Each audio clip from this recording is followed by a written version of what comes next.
For task 5, we are going to be looking at sending an email to our teacher using Gmail. Students previously did not have Gmail turned on, and now you do. But remember, this is a really big responsibility. It's only going to be allowed to be emailed within Albuquerque Public Schools, so anyone at aps.edu. And we will be following really good digital citizenship rules. Google administrators do have access to be able to see and monitor any emails that are being sent there and are inappropriate. So make sure that you are staying appropriate and that you are being really good digital citizens. I'm going to go here and view this assignment.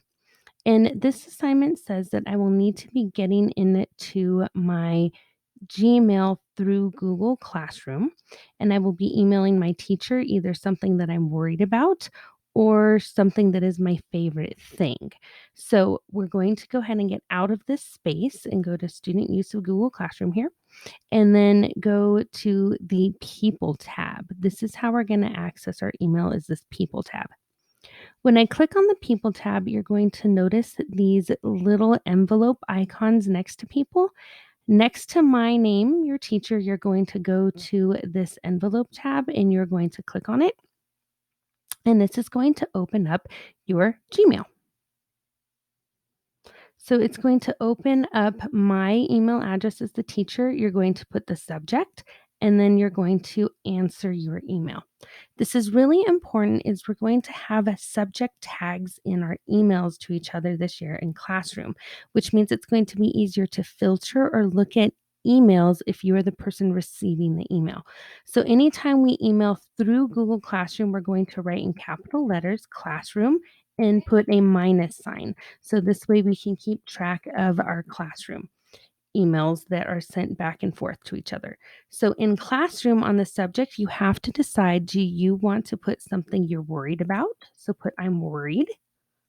Everyone's subject needs to be the same, either Classroom I'm worried or Classroom favorite. So it depends on what you want to share with me.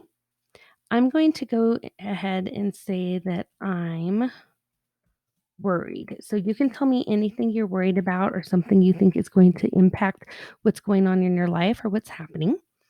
Now, an email is almost like sending a letter to somebody. So you're going to want to start the very first line with an address. So put Mrs.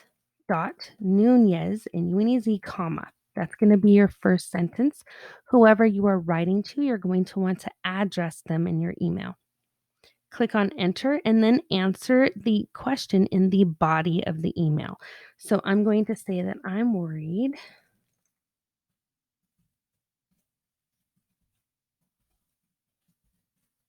so this is a true fact, but my mom has cancer and she's going to be having surgery next week.